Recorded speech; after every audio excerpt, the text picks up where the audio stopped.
spirits of the earth, take her beauty and give it to my daughter.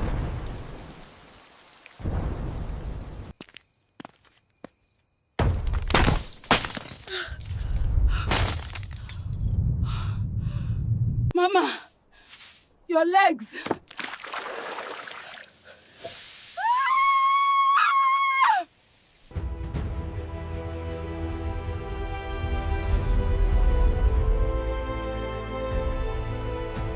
The night was still. The only sound in Umuagu Village was the rustle of palm leaves and the cry of a distant owl. But inside Mama Ngozi's hut, something strange happened. A small mirror that hung on the wall, the same one she used during that rainy ritual, suddenly cracked on its own. The sound was sharp and loud, like a gunshot. Tua! Mama Ngozi jolted awake, clutching her chest. Jesus! She shouted, breathing heavily. Sweat covered her face. Her daughter Ngozi also woke up from the mat. Mama, what is it? Mama Ngozi's eyes darted toward the cracked mirror. A thin line ran across it like lightning frozen in glass. At first, she tried to dismiss it. It's nothing.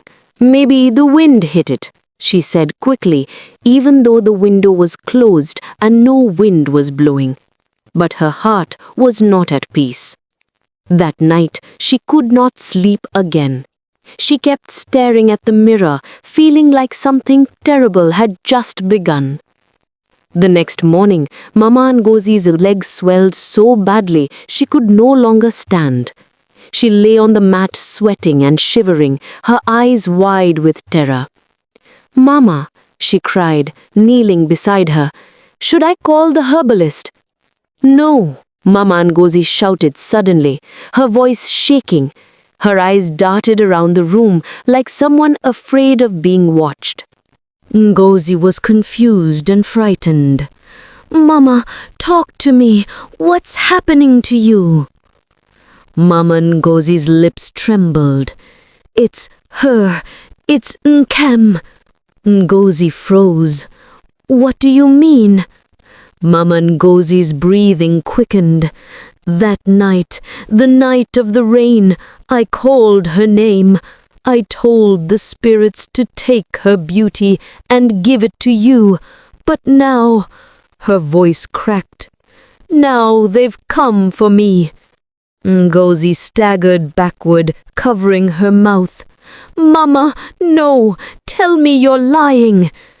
Before Mama Ngozi could answer, thunder rolled in the distance, even though the sky was clear. The wind outside rose suddenly, flapping the hut's curtain. Mama Ngozi's body stiffened. Ngozi, run! She screamed. Ngozi screamed too and rushed out of the hut. But when she looked back, her mother was already lying still, eyes open, lifeless. That same night, the village heard another scream, louder, sharper.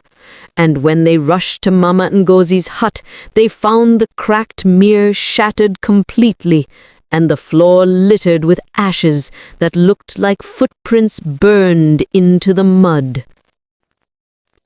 Far away, in Mama Nkem's mother's village, life was quiet. Nkem had grown thinner, but calmer. Every morning, she would sit under the mango tree near the stream and watch the sunrise, her face hidden under a wrapper.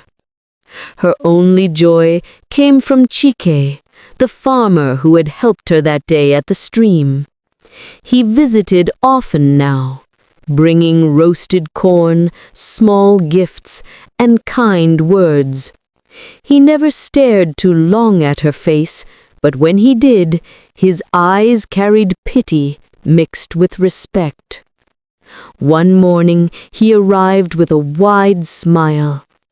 Nkem, he said gently, I'm going to the farm.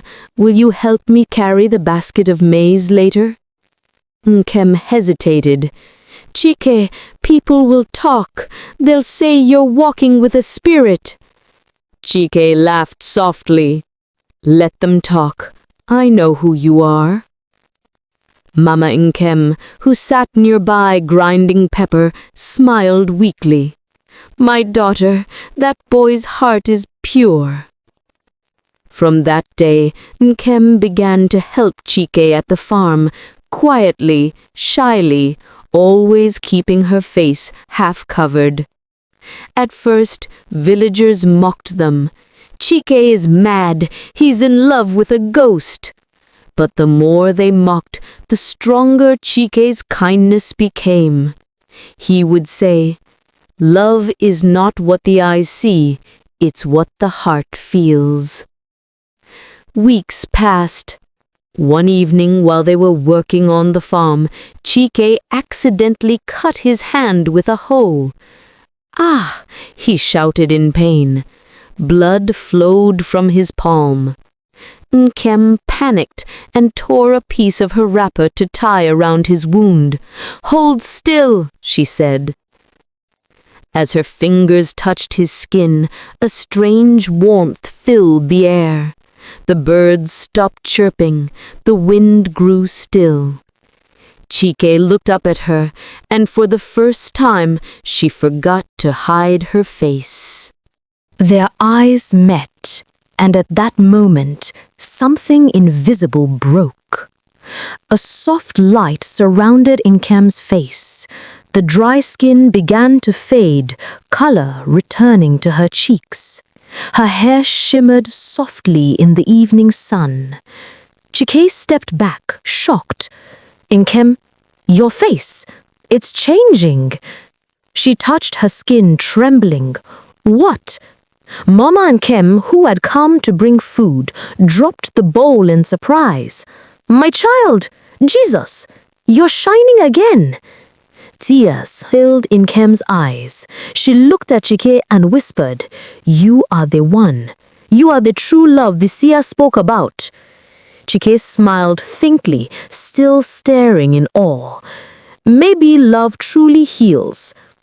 By the next morning, Nkem's full beauty had returned, but even brighter than before. It was no longer the beauty that attracted men's gifts. It was the kind that carried peace. News travels fast in the countryside. Before the week ended, everyone in Umuagu Village had heard the story. Nkem's beauty has returned. She's alive and more beautiful than ever. The same men who once mocked her now gathered at the palm wine joint again, but this time their laughter was nervous. One said, we called her a ghost. Now she's blessed again. Maybe we were the real fools. Even the chief priest of the village said quietly, when evil is returned to its sender, the innocent will rise again. One morning, Chike came to Mama Nkem's hut carrying a small gourd of palm wine and a folded wrapper. He knelt before her and said softly, Mama, I love your daughter. I want to marry her, if she'll have me. Tears filled Mama Nkem's eyes. My son, you've brought joy to this house again. Nkem stepped outside, her beauty glowing under the sun, but this time there was no pride, only peace. She smiled shyly. Are you sure, Chike? You saw me at my worst. He held her hand gently. That was when I truly saw your heart. The villagers gathered to watch as the two stood together. Old women nodded, whispering, So, this is true love. That same night, strange things began happening in Umuagu. The tree where Mama Ngozi had performed her ritual caught fire, even though it hadn't been struck by lightning. The fire burned bright blue and red, and the villagers ran to the chief priest. He shook his head. When you pour evil into the earth, it must rise again. The curse has found its owner. Ngozi, now alone and afraid, left the village the next day, her mother's voice echoing in her head. No one saw her again. After the wedding, Chike and Nkem decided to visit Umuagu, the same village that once mocked her. When they arrived, people couldn't believe their eyes. Children who once shouted, "Masquerade!" now ran to her with smiles. Women who gossiped before now knelt to greet her. Nkem simply smiled and said, "Do not be afraid. The heart that forgives heals faster than the one that hates." Papa Nkem, her father, came out slowly, shame written on his face. He fell on his knees. "My daughter, forgive me. I sent you away when you needed me most." Nkem knelt beside him and hugged him. "Papa, you are forgiven."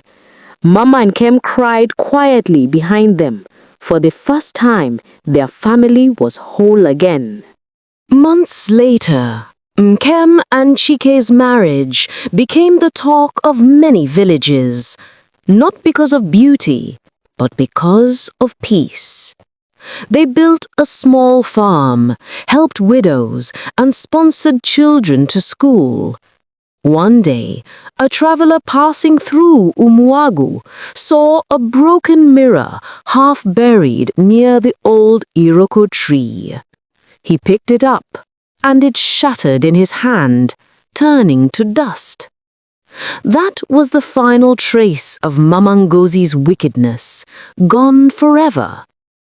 From then on, whenever mothers in the village warned their daughters against jealousy, they would say, "Remember Nkem, the girl whose beauty disappeared, but whose heart brought it back."